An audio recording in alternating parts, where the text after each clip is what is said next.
What about you in the garage today? We have an Audi A5 2-litre petrol, and this one is a 2010 model year. And the customer complaint in this thing is that when he drives about 10 mile or thereabouts, he has smoke coming out of that wheel.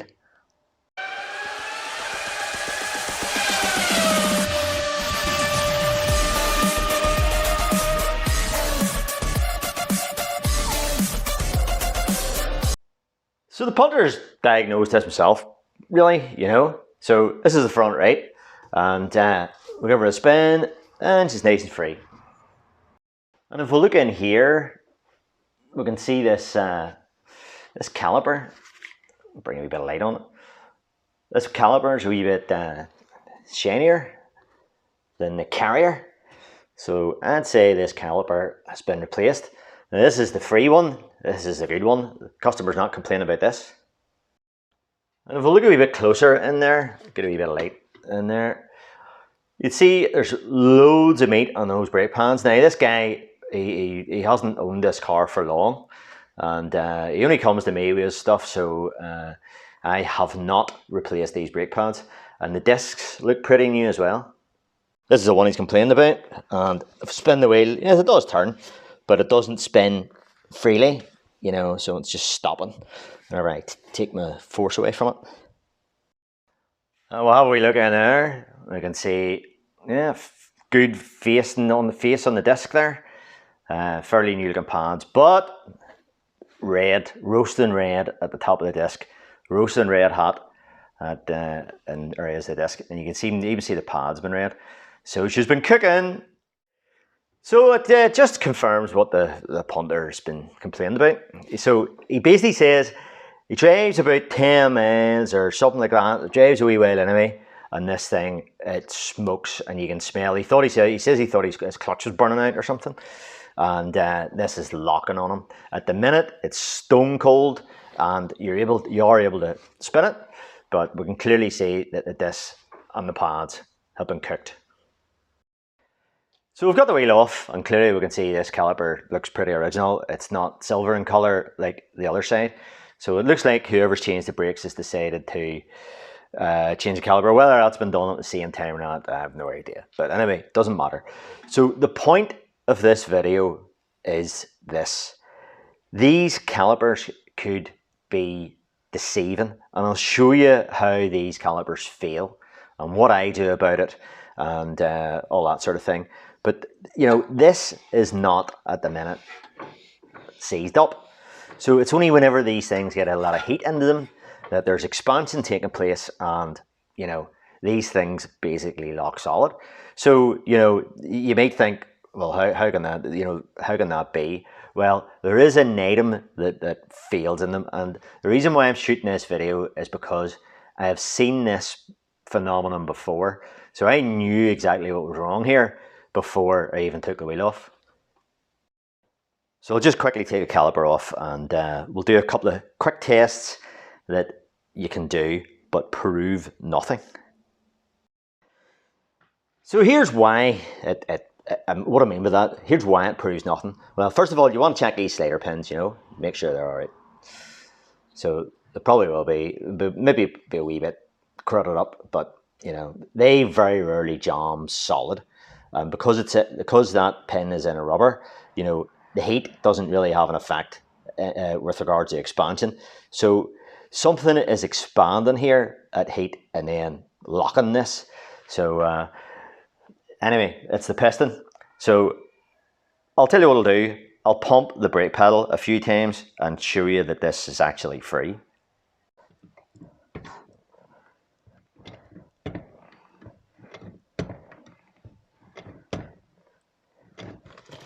So there's no resistance there at all on my foot. That just pushed out, no excessive force required. And as we can see, it's pushed the dust cap off. And that's the root of the problem here. That's the cause of the problem. This dust cap isn't married, it isn't clipped into place anymore with the main body of the caliper. So anyway, I'm going to take this caliper off. We'll get it on the bench. I'll show you what the crack is. So, this isn't the caliper. Anyway, I did a video a while back, and I'll leave a link up here in the cards, up there. And this is a rear caliper from Volkswagen Audi Group. And this is a manual handbrake caliper. This particular A5 here behind me is electronic parking brake. So this one here is you know, the manual job, and the handbrake mechanism in this is stuck. So sometimes whenever that comes up, it just rages over the cam in here is worn, and if that's the case, I just recommend just put a reconditioned one on it or a new one.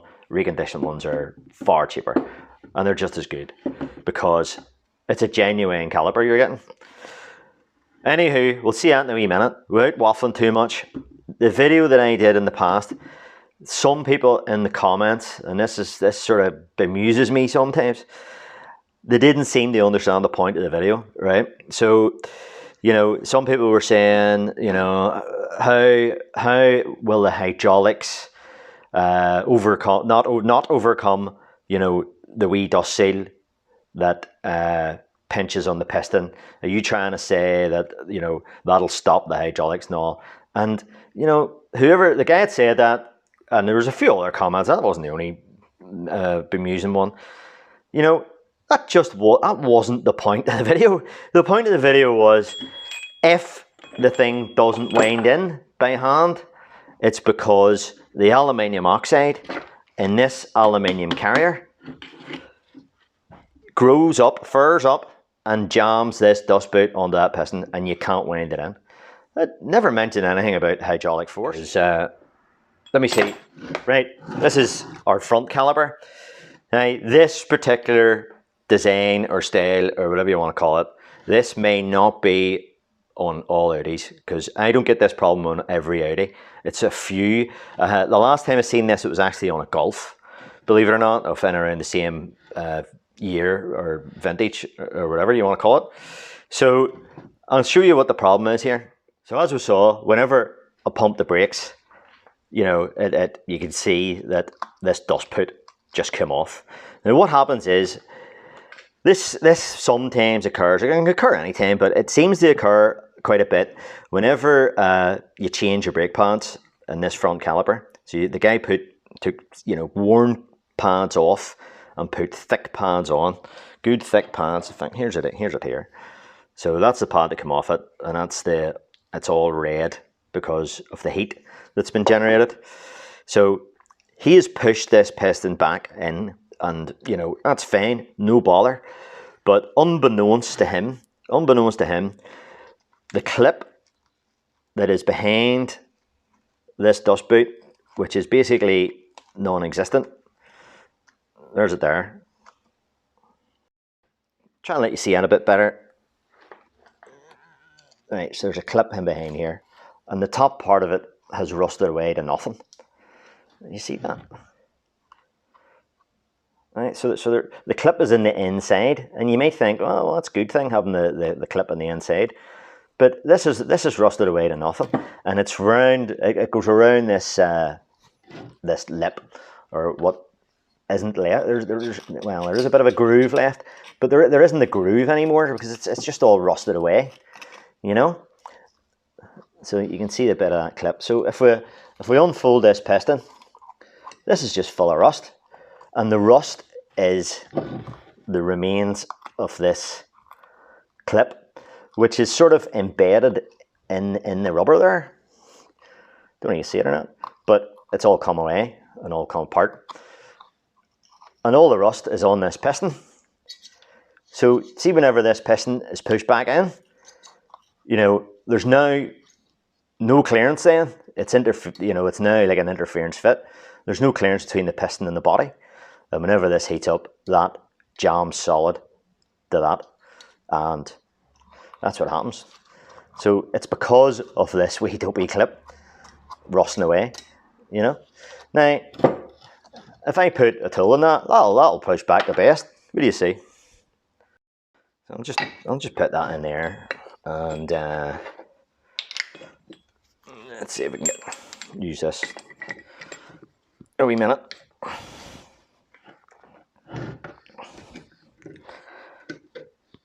It's just me turning out with my hand there.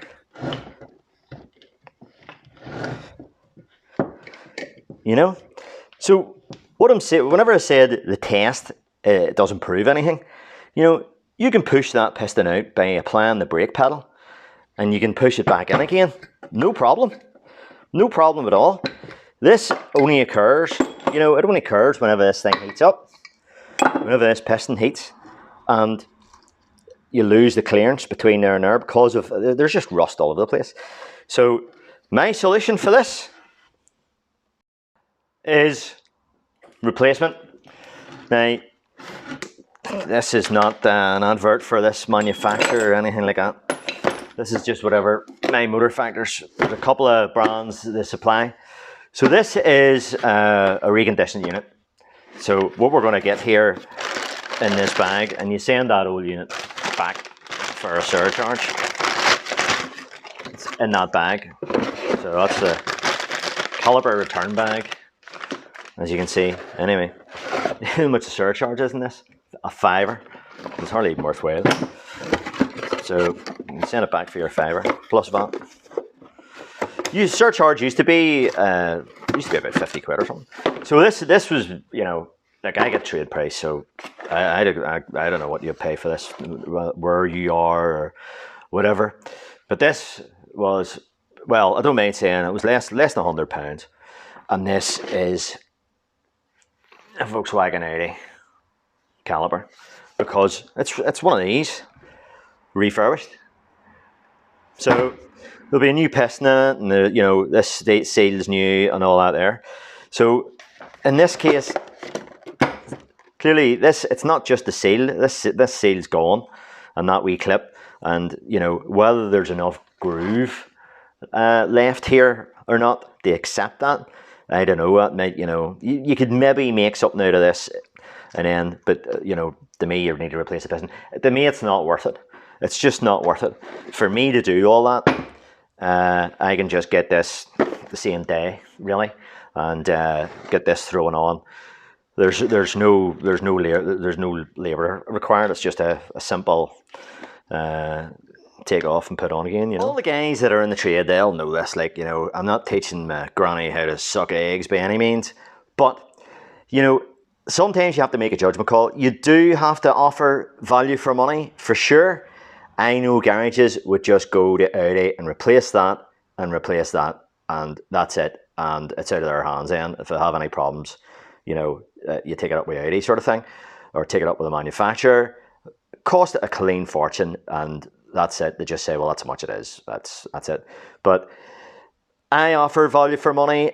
I know a lot of the times when that rear one there, I can, you know, I'm happy with doing that refurbishment, because all it is a build up of the aluminium oxide, as I've said, and it just traps the dust shield, the dust seal.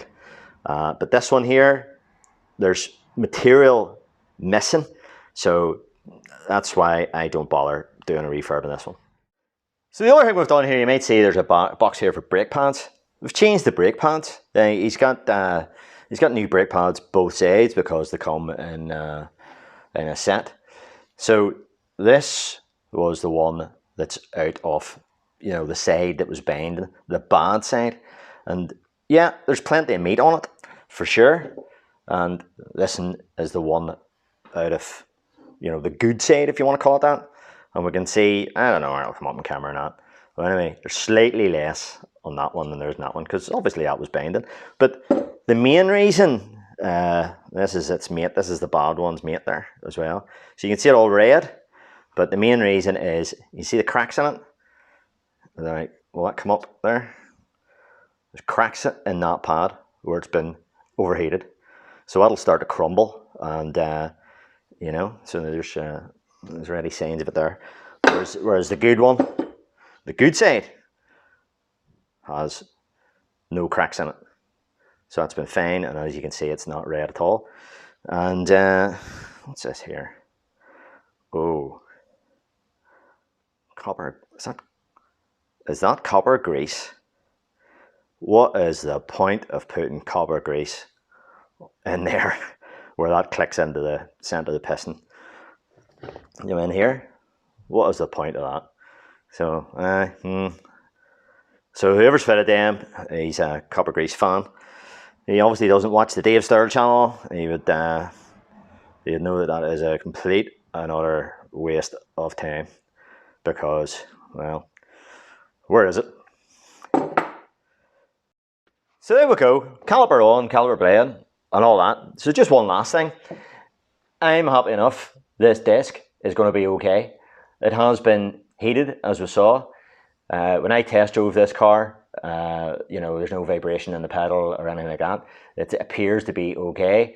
The disc, so I'm keeping the disc, changing the pants for the reasons that I showed. And if this disc wasn't basically brand new, it would be replaced, if there was wear in it or scores in it or rust or whatever. So it would be discs as well. But I'm happy enough in this case to keep the disc. So just to wrap this video up, there's a couple of things that we talked about there. I said earlier on that this lock solid. What I'm referring to is the piston lock solid. So with normal braking, you do get heat generated. The brake disc experiences, for example, temperatures of up to 840 degrees Celsius. And it's when the piston then cannot retract. So when your braking force comes off, your hydraulic pressure comes off, this piston then needs to fall back off the disc, off the pads need to fall back off the disc. That isn't happening in this case, and then the heat just builds up.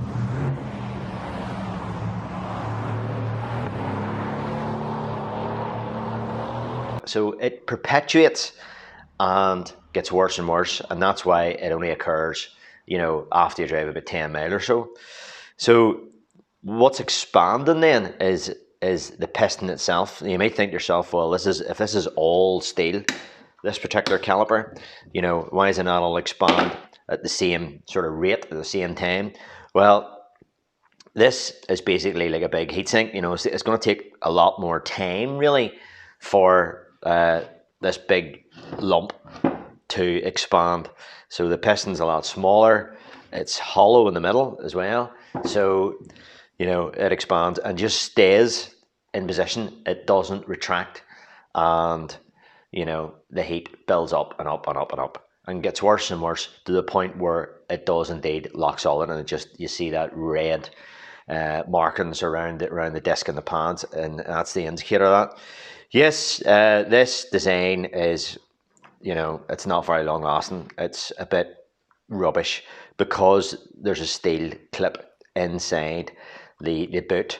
Now, on our example there, an ROE experiment, which I said was futile, whenever we pushed the piston out, the boot came with it in this circumstance.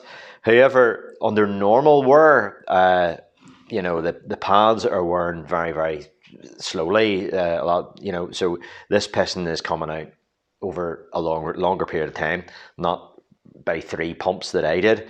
And a lot of times when you take these calipers off, that boot could indeed remain in place, and it's only whenever you push the piston back in again, when you replace your pads, that all that rust gets pushed in with the piston, and then the problems occur. So that's what I'm thinking. That's what I'm sort of seeing happening from experience. That you tend to find these calipers are starting to seize after a brake pad change. Maybe not immediately afterwards, but you tend to find that that's the case.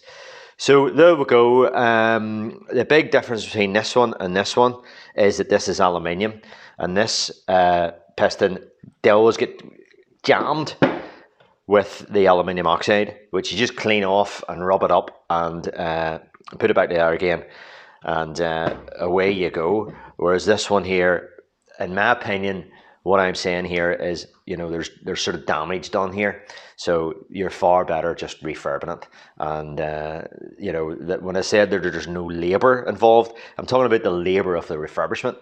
So it's, by the time you buy the new components here and clean it all up and do all that and stuff, it's just not worth it because of your time You know, especially if you're paying for that time, or in this case, I'm charging for that time. I'm going to be charging the customer for the time to refurb this, including a stack of new parts. And, you know, is it going to be any good? Can I stand over it? Just another wee thing. I did say right at the start of these slider pins rarely sees. You might see other people that clean these ear holes out and stuff like that. Yes, that is correct. What I've seen a lot, and I've said it in other videos, the steel calipers don't tend to cause that problem. Because the rubber here kind of seals there, and that, as you can see in this one, isn't rusted up too bad. So hardly rusted up at all, in fact, and I was able to just push that out with a wee bit of WD-40, and it just came out. So that hasn't been cleaned up or anything. So the aluminium ones, however, the fur up in that ear hole and clamp that rubber and clamp the slider pin. So that's the big difference here that's going on. You know, steel versus aluminium. You can get aluminium front calipers, and if that's the case, you need to take these things out and clean up the ears. That's not the case here, so that's a different thing we'll be talking about. So yeah, okay, maybe get something out of all that. Thanks very much for watching, as ever. And how we end? What note we end? Okay, Poppy, give us a song.